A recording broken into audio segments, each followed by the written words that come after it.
일단 뭐 담당 어디세요?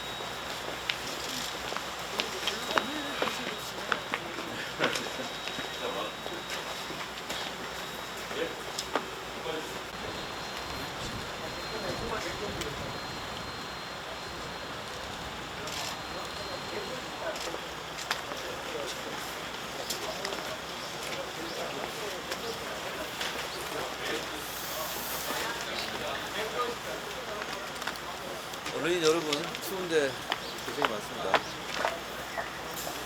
내란 선동 세력의 대한민국 흔들기가 도를 넘고 있습니다. 헌법 파괴 책동이고 제2의 내란 선동이 기승을 부리고 있습니다. 국기문란 법치농단입니다. 서부지법 폭동에 이어 헌법재판소를 휩쓸 것이라는 섬뜩한 언어 폭력도 난무합니다. 헌법재판소 재판관 신상털기와 모욕주기, 헌법재판관 집 앞에까지 찾아가 가짜뉴스, 욕설, 조롱, 협박을 하고 있습니다. 이런 자들은 싹 다 잡아들여야 합니다. 불법 폭력 행위자들은 체포 명단을 작성해 싹 다 잡아들이기 바랍니다. 형법에서 규정하고 있는 국헌문란, 내란이란 헌법과 법률에 정한 절차에 의하지 아니하고 헌법, 법률의 기능을 마비시키고 헌법기관을 강압에 의하여 전복 또는 그 권능 행사를 불가능하게 하는 것으로 규정하고 있습니다. 헌법재판소의 기능을 마비시키려 하는 것 자체가 제2의 내란 행위입니다. 내란 선동, 폭동 유발자들은 내란죄에 준하는 엄벌에 처해야 합니다. 내란 옹호 세력은 대한민국 사법 체계를 부정하고 있습니다. 경찰도 못 믿고, 검찰도 못 믿고, 법원도 못 믿고, 헌법재판소도 못 믿겠다면 도대체 누구를, 무엇을 믿겠다는 것입니까? 망상에 빠져 내란을 일으킨 윤석열과 거짓과 허상을 쫓는 내란 옹호 세력은 대한민국의 이름으로 퇴치해야 할 내란 공동체입니다. 국민의 짐이 되어버린 국민의힘은 내란의 힘입니까? 착시 현상에 빠진 내란의 힘은 결국 사멸할 것입니다.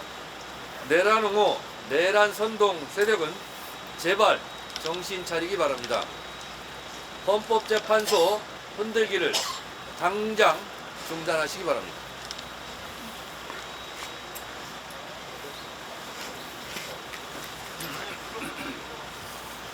예,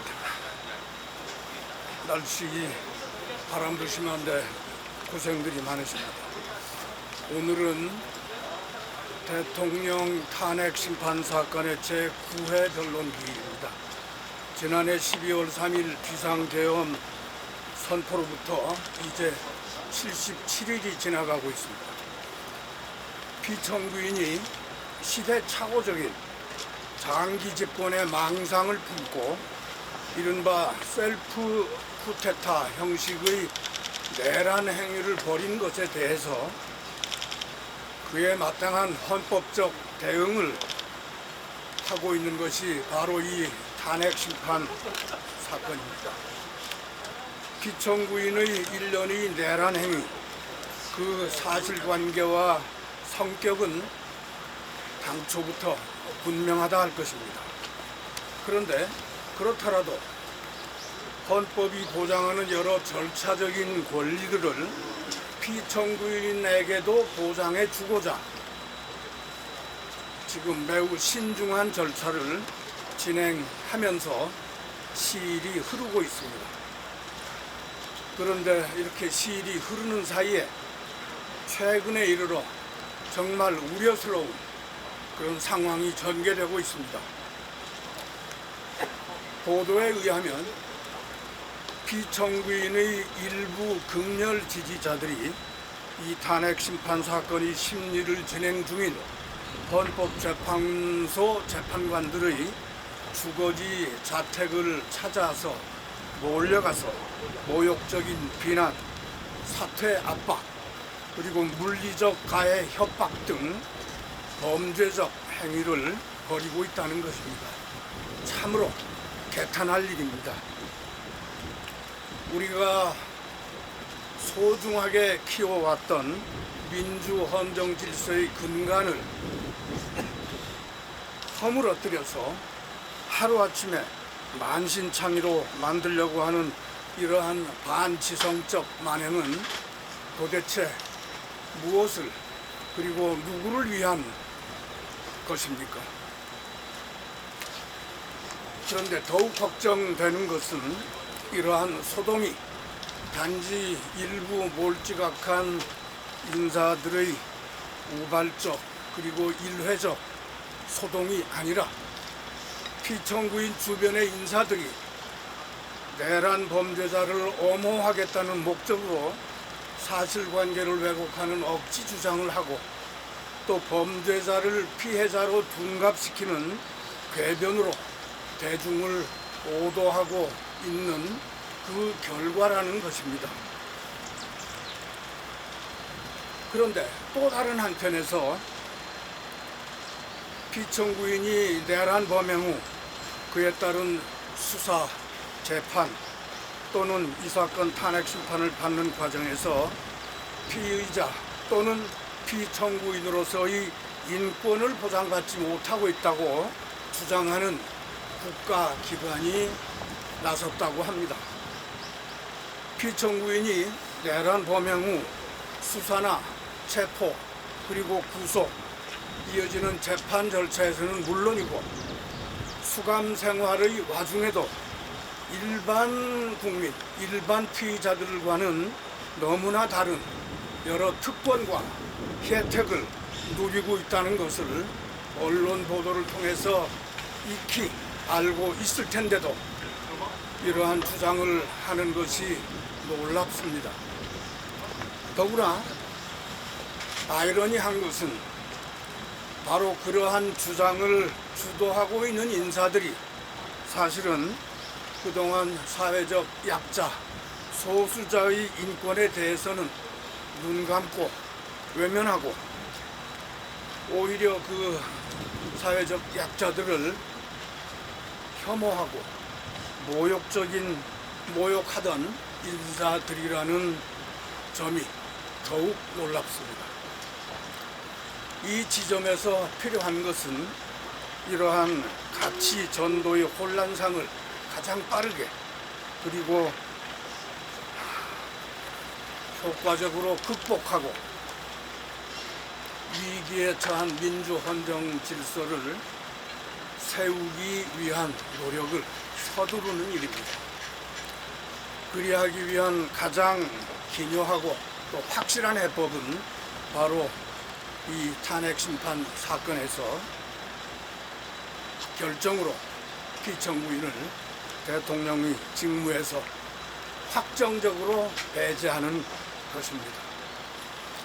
우리 탄핵소추 대리인단은 이 목표를 위해서 더욱더 노력해 나가겠습니다.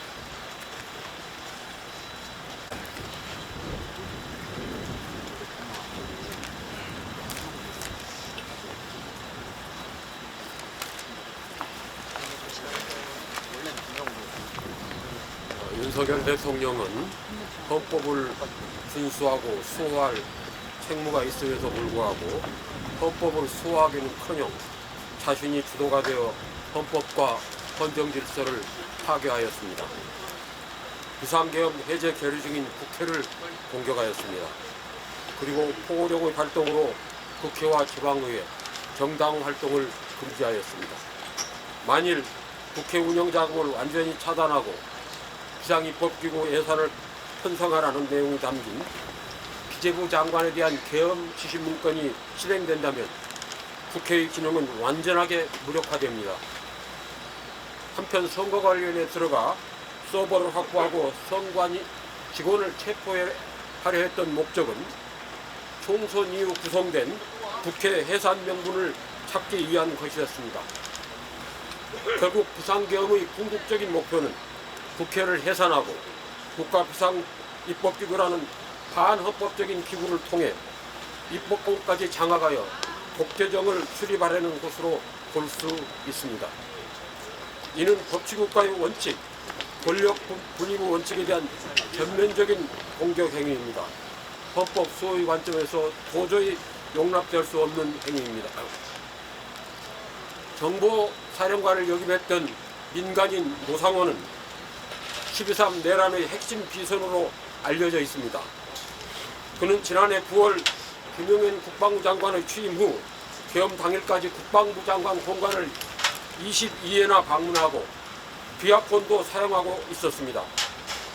지금까지 밝혀진 바로는 선관위 부정선거 의혹 수사를 담당하는 의혹을 수사하는 합동수사본부 제2수사단을 배후에서 사실상 지휘하는 책임자가 노상원이며 그가 직접 노태학 중앙선거관리위원장에 대한 신문을 담당한다는 것이었습니다. 그런데 최근 언론 보도에 따르면 노상원 수첩에 정치인, 법조인, 방송인, 책임 등 500명의 수호 대상 명단이 있고 A, B, C, D 등급으로 분류하여 순차로 체포하고 폭파 등 여러 방식으로 제거하는 방안이 적혀 있다고 합니다. 뿐만 아니라 장기 집권이 가능하도록 헌법을 개정한다는 내용이 있습니다. 더하여 러시아와 중국의 선거제도에 관한 기재도 있다고 하니 이보다 어처구니 없는 일은 없을 것입니다. 만일 수첩의 내용이 하나라도 실현되었다면 참으로 끔찍한 세상이 되었을 것입니다. 이 수첩에 대한 철저한 진상규명이 필요합니다.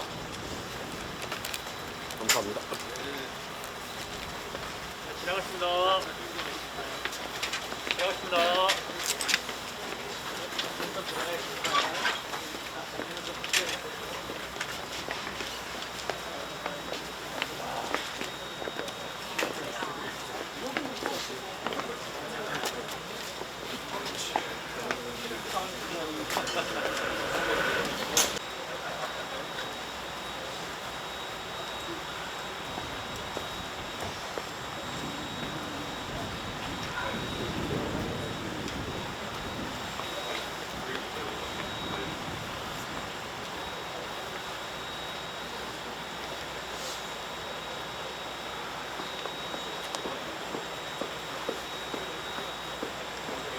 혹시 어디서 왔어요?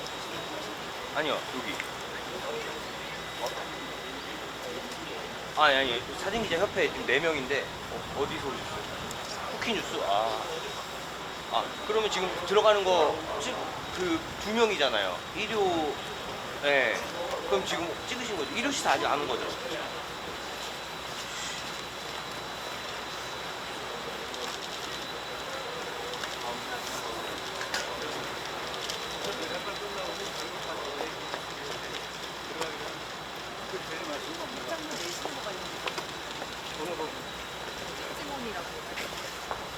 어디 무슨 거 됐지가? 김현태 단장 말 감사합니다.